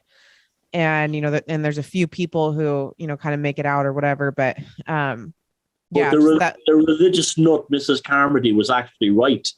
That's the art of it. If they had stayed there, they would have been saved. Yep. Yeah, that was. It's a fun movie, it's terrible. The end is shocking. Gee, when I first saw that, my jaw was like, that ending is a bastard. It really is hard to deal with. Yeah, but it's one of the best Lovecraftian type horror films ever made by Hollywood, I think. Yeah, and we were talking about how a movie like that would just be so much fun to be in because the acting is trash. Like it's all shit. Like you don't have to be any good. You just get to have so much fun. It would be fun. It's an adult fairy tale. Yeah, I one of my things on my bucket list is I'd love to be in a horror movie someday. I feel like that'd be so cathartic. Well, that's one of the things I wanted to do with 313 at some point is that we'd actually make a horror film. All right. I have a script even written, well, half written. Fuck, let's do it. Yeah. We got to sign off, guys. We got to go make a movie. That's down the road. We have more assets and stuff like that. And, yeah. But great on the psychic weather report. I think everybody's been feeling that. And it's great when, someone like you just comes right out and says it. We all trust you. And you just have, again, such a way of saying things. It's comforting even when it's not. But great have you got that thing going on over there where people are acting like, there's a dirty family secret about to come out? That's that repressed kind of like shit feeling that's in the air. That's like that you can see people are acting like, I don't really want to hear what I'm going to hear next. That's the impression I get when I've been traveling around. Yeah, I mean, I do a pretty good job of not being around too many people that.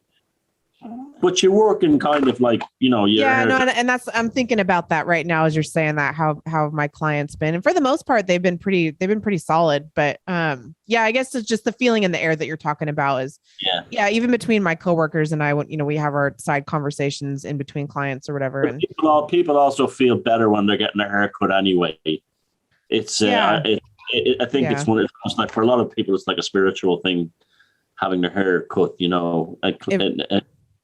Yeah, no, that is true. And I actually on Friday, as we were closing up shop, I was talking with my coworker and I was like, I had a wave of maybe 5 new clients this past couple weeks, and all of them were amazing. Like they were just my type of person. And she was like, dude, I don't know how you do it, but like you find these people or they find you, and you just like, it's just and she works right next to me. And so she's just mentioned before, like, she just loves the vibe that happens sometimes working next to me and these people that I happen to find or they find me or whatever. But yeah, I mean, I'm good at my job. I'm definitely not the best. I don't do it for the gram, but it's more of a personality thing, I think. And I am good at my job technically, but I guess now that I'm thinking more about that, most of the people I've met lately have been going through some shit, but are really handling it well.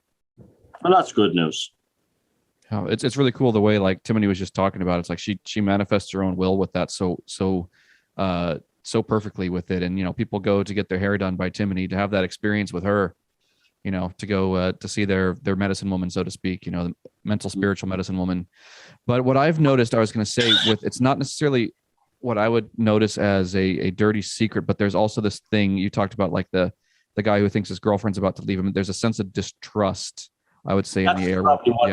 Probably phrased it better. That's probably what I'm trying to say. Like there's like, are we, that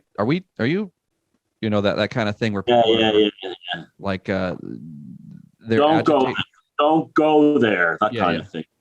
And it's that thing, but it seems to be just everywhere right now where people have this, like are on edge and looking at the wrong target, so to speak. So I want to say when something like that occurs, what's happening is I made a video about this time last year, is there's an unseen third hand. It's not just 2 people that are having a dispute. There's a third hand and they're playing both sides. And, we're talking about secret unknowns and everything like that. Typically when there's that kind of conflict that doesn't have a specific thing where both parties can put, we're mad at each other because of this thing. when there's like kind of an ambiguity about it, there's usually an unseen third party meddling. And I would say, so yeah, don't go down that path of worry. Don't make it into a fight, and just think, okay, there could be a third party involved here somehow, an actual third party or something more on an esoteric or occult level, on a hidden level of what I mean. As Borat says, very nice. Very nice. Very nice. All right, Thomas, this one is for you, specially picked out. Very nice. Pentagon UFO study led by researcher who believes in the supernatural. When the U.S. government released a much anticipated report on UFOs a year ago, many were perplexed that it couldn't explain 143 of the 144 sightings it examined. In the single closed case, the report concluded the mystery object was a large deflating balloon. And where are the aliens? Cracked one headline. The truth is still out there. So was any sense of who had conducted the analysis, because the Office of the Director of National Intelligence, which released the study, provided no details about who had investigated the case. Last week, however, a former Department of Defense, DoD, astrophysicist and reality TV personality named Travis Taylor asserted that he was the chief scientist for the congressionally mandated study. The revelation shocked UFO skeptics in the science community. They note that Taylor has made extraordinary claims during TV appearances, including to have seen more UFOs than I can count, and that he's been tracked by supernatural entities that caused his car and appliances to malfunction. I find it very difficult to believe federal authorities gave Taylor a prominent role in preparing the UFO report, says Seth Shostak, an astronomer at the SETI Institute, who is familiar with Taylor's involvement with Ancient Aliens, a cable TV show that promotes far-fetched UFO narratives. In fact, Taylor did serve in a lead role with the government's Unidentified Aerial Phenomenon Task Force, which produced 2021's Fuzzy UFO report. Pentagon spokesperson Susan Go confirmed to Science Insider, but Taylor was informally referred to as the chief scientist as efforts to assemble a larger team were underway.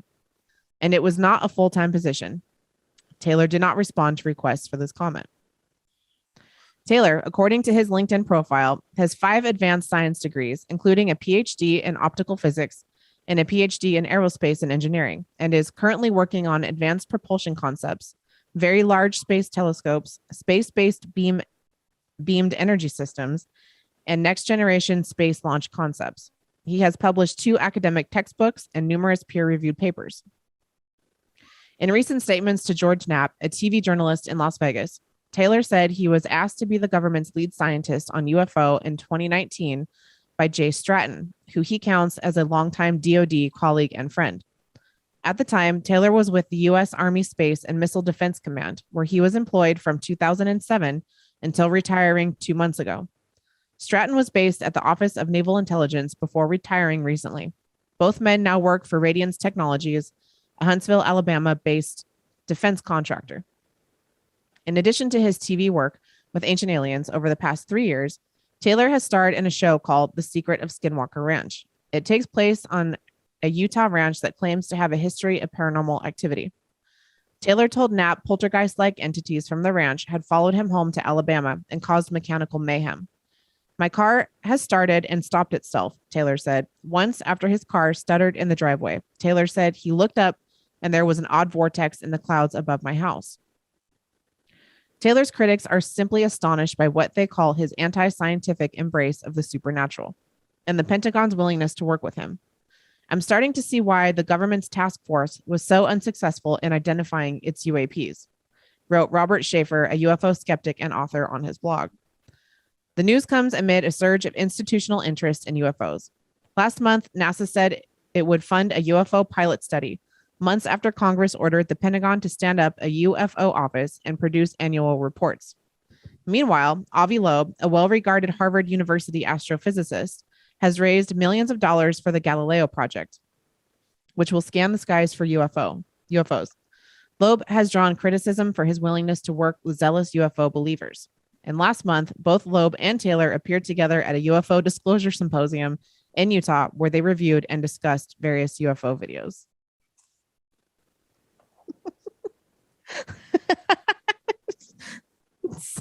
What was that about? It was just for you. I mean, that was all over the shop. Travis, what's his name? Travis Taylor. That sounds like an 80s porn star, you know, like Heather Hart, the way they all had like. He looks like one too. Doesn't he? Yeah, an 80s porn star. The way they always have the first names and the first set name is the surname is the first letter, the same letter. Heather Hart, or you know, something. I don't know what to say about that. It's all over the place. That one. I want to believe.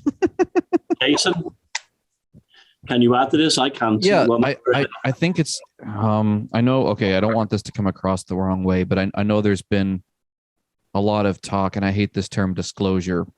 But I do think that there is something that the media is doing to condition people towards, like you were saying, I think it was last week, that, you know, this used to be a woo-woo topic not that long ago. And now it's come to the point now where you can have a conversation about aliens and extraterrestrials and extra dimensionals with people at the coffee shop who are you total strangers with. You can sit down and have a beer anywhere and talk about this kind of stuff. So we're at the point.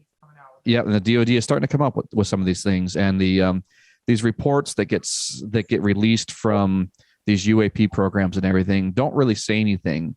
But I think that this is kind of a conditioning, an acclimatization of them saying that there might actually be something to all this, and it's not the aliens it's not the alien stories of Roswell, where they're talking about, you know, there being some sort of secret alien technology that the U.S. has to. It's not that kind of social engineering thing, but I want to say that there is something that they're aware of that maybe perhaps is closer to what we've been talking about. That's more of an extra dimensional thing, similar to what that dude who called into Coast to Coast AM a number of years ago was talking about. Right, they've triangulated on our position. The guy that was nearly in tears the whole time. But I still think it's real. What's that? I still think that's real. I do too. I think the admission, the phone call of the guy. Why, if you were playing a prank, would you call in and admit it that way, like that? You wouldn't. No. You just wouldn't. And secondly, it didn't sound right. And then they named an actor. It could have been anybody. It could have been an actor jumping on. They learned that guy's voice and tried to get himself some free publicity. I still believe that call is real. Mm-hmm. You know, and even in the alternative scene, when they say something like, "Oh, that's been debunked." Okay, show me. Oh, here it is. Okay, where are your critical faculties when it comes to debunking? You know, it's like the classic one there is the Russian sleep experiment. I read about that in a hacking magazine years before the concept of creepypasta was reported. And it was put in as an actual scientific abuse story of the horrors of the Soviet Union's secret experiments. It shows up 10 years later on the internet as creepypasta fiction. So, and it's like when they say to them, well, that Russian sleep experiment, that's been debunked as creepypasta. No, it's not, because before that, I read it as an actual report from years before that. Yeah, I think that has a lot to do with what Jason was just talking about, how once the media gets involved, they can actually talk about things that are really happening, but because it's in the media, it's debunked. So they can kind of have it both ways. And there's a certain type of motherfucker, both in the alternative scene and in the mainstream, who thinks they're very clever for invoking it's been debunked. And then when you start asking them for details, like that phone call to Coast, you start to say to yourself, hold on a second, that's just one possible story. And I don't necessarily, I need more proof than that. You know, just think about it. If you were an actor looking for notoriety, wouldn't that be great to pretend you were the guy on Coast to Coast? You know, and it doesn't sound like him. If you listen carefully, it doesn't sound like him. That call is real to me. I'm sorry, it is. No one is that good of an actor. No, and that's what I was going to say before, is the feeling that you can hear in that man's voice. If he's acting, dude, like, wow. That was some fucking top shelf shit. We have watched numerous documentaries that were supposed to be real films over the years. And there's not an actor in the world who can pull them off. They're always, there's a famous one called Alternative 4, I think it's called, where it was a live broadcast when I was a kid of a secret mission of all these scientists that disappears after they found life on Mars. And We now introduce Mr. and Mrs. Prescott, the son of the scientist John who disappeared. Oh, when John disappeared, it was very bad. Yes, it was something. Obviously, so it stands out a mile when someone's acting. There was a certain kind of emotion that you cannot. I've never heard any actor do that. He did that thing. Yeah, it was earnest. It was real. That shakiness and the nervousness, that stuff is difficult to fake.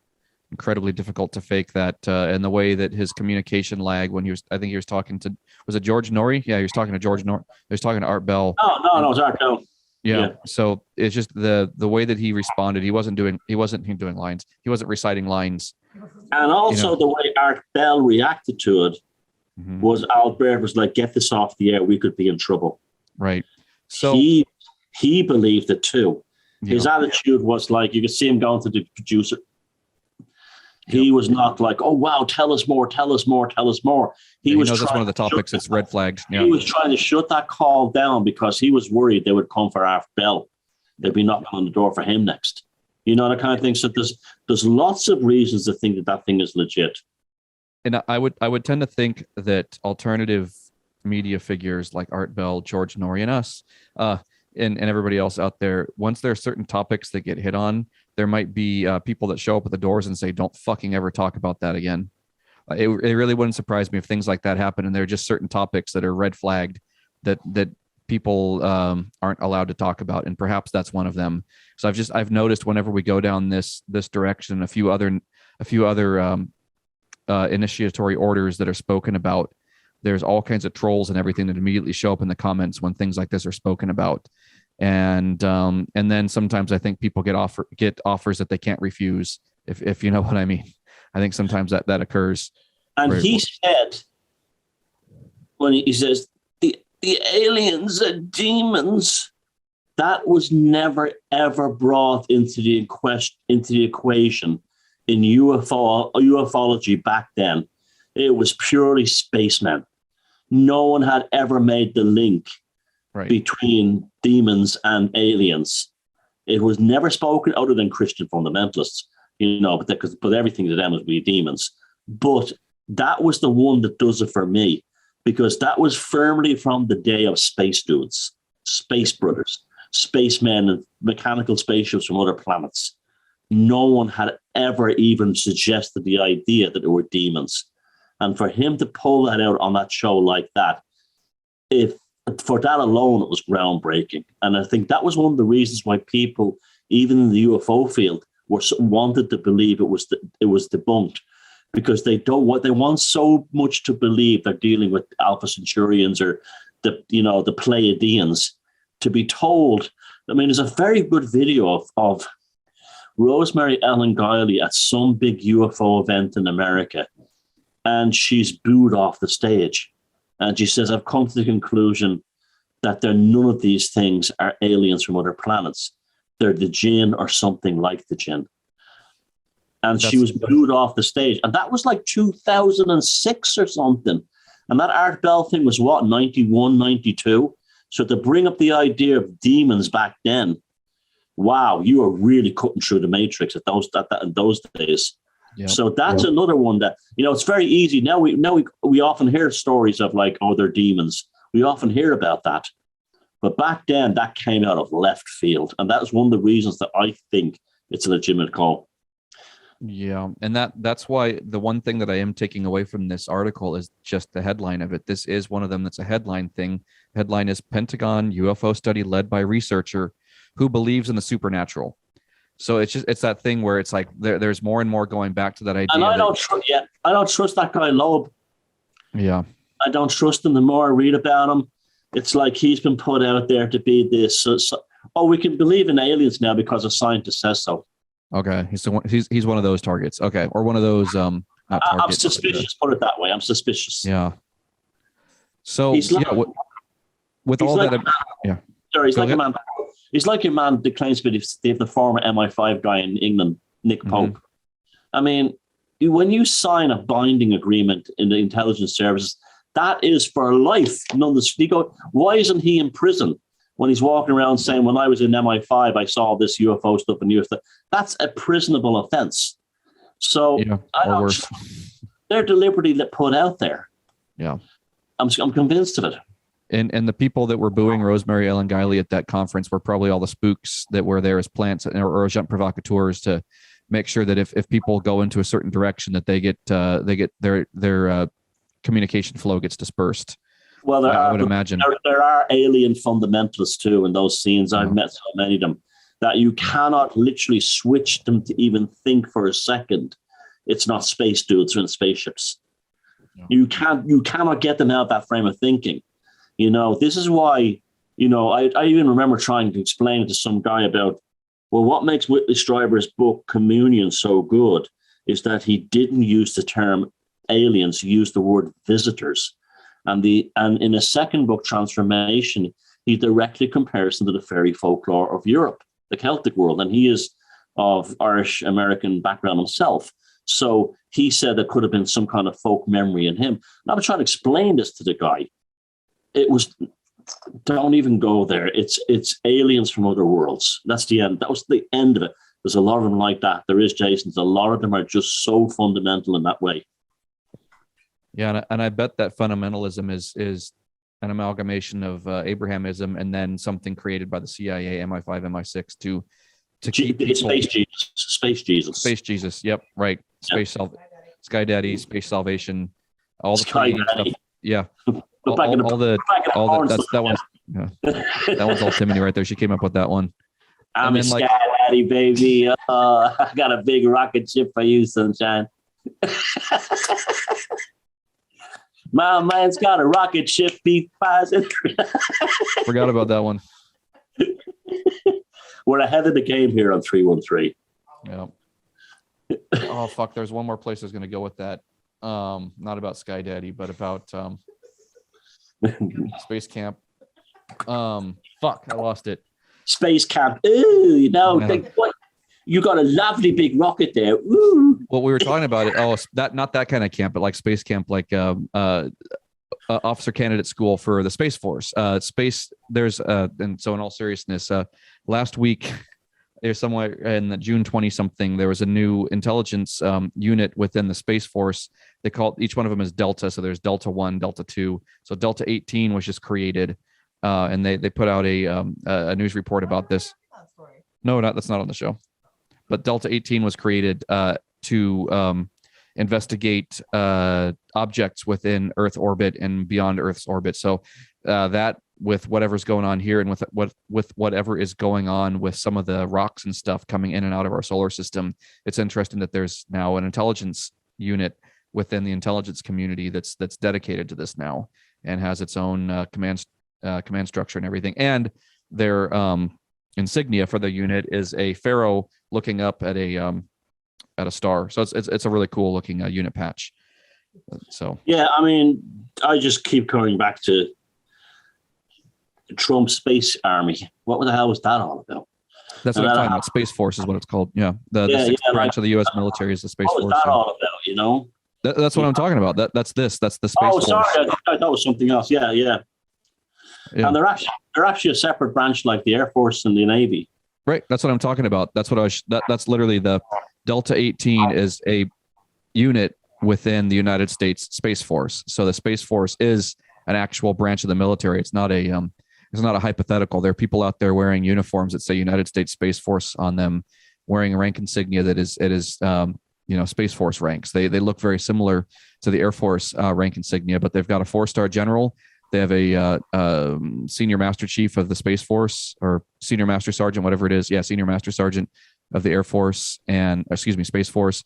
And yeah, they're a bona fide, legitimate branch of the military now. You can go and enlist or get a commission as an officer within the Space Force. So it's a thing. But and a lot of it. And that's what you're saying. I kind of turn off now when I hear about Loeb and I hear about disclosure and I hear about officialdom regarding this stuff, because I don't trust it any more than I trust what they say CERN is about. Right. You know, it's like the more they try to legitimize alien contactee, the less I feel alien contacting is real. You know what I'm saying? It's a distraction from what we're really dealing with. Yeah. But I was just saying that connection here. Timothy talked about Space Force because we were talking about or a space camp, because we were talking about Space Force OCS a few days ago, Officer Candidate School, and she jokingly named it Space Camp. But no, it's there. There is a 6th branch of the U.S. military now that has personnel, duty stations and everything. They've got Joint Base Vandenberg now, which is Joint Air Force and Space Force, and I think there's one in Ohio. There's some over on the Space Coast in Florida, I want to say. And yeah, their personnel is growing right now, and you can enlist and go through basic training or officer candidate school into the U.S. Space Force. So it's not a farce anymore. It's actually a thing. Yeah. Oh yeah. Space camp. I'm sure they have fabulous missions. Yeah. But okay, well, this one segues into our next one too, I think. Do you want to? Well, how much more time do you have? Because we're at 2 hours already. No, I can stay more. Okay. Okay. All I've got to do is the dishes after this, but that won't take long. Okay. Odd stone circles spotted on Mars. Anomaly hunters scouring NASA images for oddities believe that a strange circular stone pattern found on Mars might be a sign of alien life. The remarkably round formation was noticed in a photo taken by the space agency's Mars Curiosity rover. What makes this particular find unique, in a sense, is that most anomalies spotted by rogue researchers resemble something from here on Earth, such as a shoe, a gun, or an animal. This discovery, however, is simply a circle of rocks that leaves the observer to decide whether it formed that way naturally or if it was constructed by an intelligent being. To that end, advocates for the theory that ETs once called the red planet home propose that it could be the remains from an ancient structure, perhaps one that is buried beneath the surface of the planet. Conversely, some skeptics say that there is a natural process that may have formed the circle by way of lava being shot from a nearby volcano and cooling in the round pattern. That's it. Is the size mentioned? The what? Is the size of it mentioned? No, it's not. Because that looks like it is like art. It is made. I mean, Right. if it's big, and not only am I impressed with the circle, the nice tight circle, but also the height of the rock around the outside is uniform, like an earthen embankment you'd see on megalithic sites in this part of the world. Yeah, that's why I thought you might think this one's interesting, because it's got that. That's what the height of it is. The uniform height of it is what's got me really intrigued. Yeah. Maybe it is part of an ancient civilization. That's what I think. I think that a lot of the remnants from ancient civilizations we find here on Earth, we could find the same thing or similar things. Someone's asking for the picture again, so while I'm talking about it, it's pretty much the same height around. Also, at the front there seems to be an entrance, just like you have with the rats and the circular enclosures in Europe. Yep. It also looks like, do you know what the kivas are? No. So in the Southwest, with the Pueblo tribes that are there in the kivas, that's like the sacred center of their village, I guess. And they're constructed just like that. It's made out of stone. It's perfectly circular. And there is an entrance point, and it's usually facing the north, I believe. I might be wrong, but I believe it will always face the north. And that's where the spiritual energy comes in. But it looks a lot like that. Yeah, it's definitely not a crater because there's no depression in the middle. So it wasn't caused by an impact. Right. So I'm curious. It's a weird one, all right. The more I look at it, I'm just looking at it, that circle is bang on. And I do wonder what it's oriented to. If this has any sort of. I'd love to know the size of it, and it's not like 3 inches across or something because like that big stone in the background doesn't look like a huge boulder. It looks like a regular stone. You see the one off to the left. Yeah. So I don't know. I'd need to know the size. But hey, look, that's a circle at the end of that. And the uniformity of the wall height is what really got me interested. Right. And I was saying, I do think that if we were to go survey most of the rocky structures within our solar system, I would imagine we would find similar artifacts and ruins of some of the ancient civilizations we find here on Earth. I would imagine that those templates were used eons ago. Who knows how long ago? But I guess the time scale isn't as what's important as I think that does exist. And there's been remote viewing studies that were done of Mars a number of years ago back in the Stargate program, before it was declassified. You can go find the declassified document on the CIA server from 2003 is when it's declassified, the Stargate program. And you can find the story of someone remote viewing Mars, and there's these giant megalithic structures, and the remote viewer was asked to view the target of who are the beings or people that created these structures, and there are these tall, seemingly tall, thin beings who were facing basically facing annihilation or facing extinction. Thank you, facing extinction, and they were somehow in some sort of stasis when she was remote viewing them. So it might have been after they'd already died, and they found a way to go into stasis. And I do wonder if, like, we've talked about Crowley's Moonchild book before, where he's bringing lunar beings into the Earth. I do wonder if we can bring Martian entities off of Mars, if there are still any entities there. Oh, and this segues in. This reminds me, Thomas, the dream I was talking about, where you told me about ice cream. I'm just remembering the other part of it. We were talking about the idea, this same thing about bringing beings over, and perhaps that's what makes a planet alive. This is in the dream, that it has to have living beings on it to create magic that brings about plants and brings about life forms. So in my dream we talked about this, that that maybe Mars doesn't have any entities on it anymore, and if it did, there'd start to be unicellular and life, and then multicellular life, or maybe they just need to be reactivated. But no, in the dream there's something about a planet, in order for it to be alive, has to have the entities there, has to have beings to create bodies and create games to play. And what was that Buzz Aldrin said about one of the moons of Mars has a megalith on it? Phoebe, I think. Phobos, Phoebe, same thing. I think it's pronounced Phoebe. But yeah, that one's got a monolith or megalith, yeah. And I was very surprised when he came out with that. It was like, ooh, did he see something on the moon then? Yep, I know there's talk about that too. And within the Stargate program, they remote viewed the dark side of the moon too, and found structures there. And the amount of Mars and the moon that have been explored by the rovers, it'd be like landing in a Walmart parking lot and saying that you've seen the entire United States or seen the entire world. The moon's a big place. It's not the size of a Walmart parking lot. It's not, it's a big place. It's a fifth of the size of the Earth. So and also Earth's moon is way out of whack compared to other moons out there.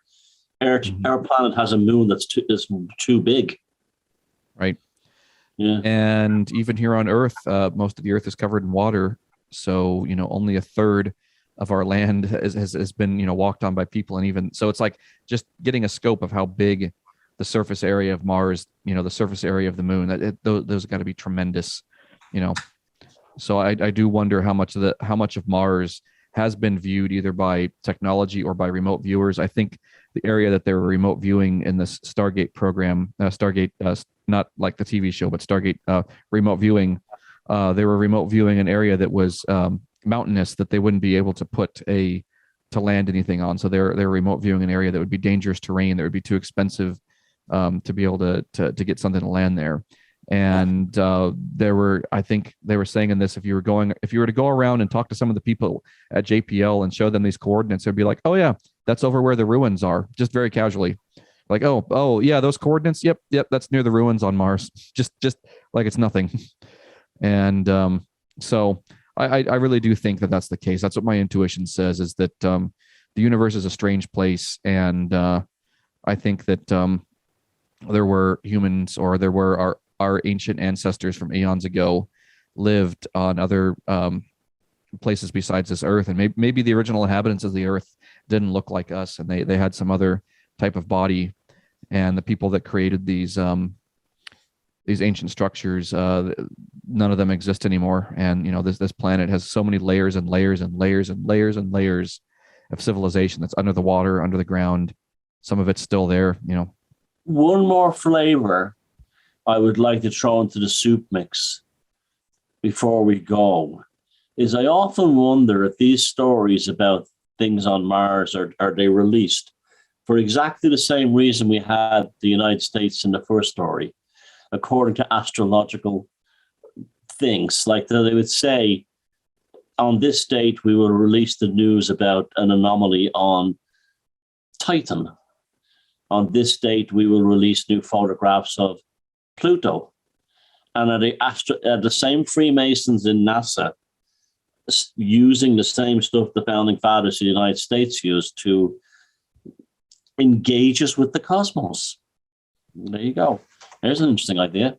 And with that, maybe to put life to like the observer. That's okay. That's where the dream was going. The observer effect. That if something is observed, can you create life someplace? Like if all of us here in the greater tribe and tribes focused our attention into some distant planet that actually existed, or maybe doesn't exist. If we created a planet and put our attention on it, would we be able to create life forms on there? I think you could. And yeah, the observer effect. Really neat idea. I like that. So maybe aliens do travel through space. That's how they'll do it. Yeah, we create them. And like you're saying, if that's what the ritual is, that, on July 4th, 2022, the weekend strange is going to create life on Mars, on David Bowie's song, the answer is yes. Is there life on Mars because we made it? Maybe that's it. Maybe this dream, it was so interesting. I just had a little nap earlier, and the ice cream thing, I totally didn't remember the dream until you mentioned ice cream.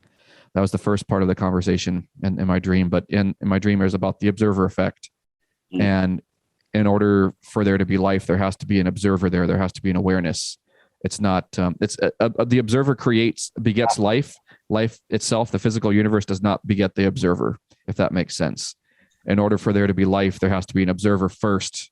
So, with the chicken and the egg, there's got to be a chicken first or a being making a chicken. As long as we don't get space camp in your dreams, me. All right. That's it. There isn't any more. We have wrapped episode 49. Many, many, many, many more to come, but that is it for tonight. Wishing all of you well and have a happy 4th if you're celebrating. And, if you want to just be treasonous, you're welcome to join in. If you feel like defecting, you can join in on the fun. We like to do that shit over here. So we love you guys, and we will see you out there in the wild. Night, everybody.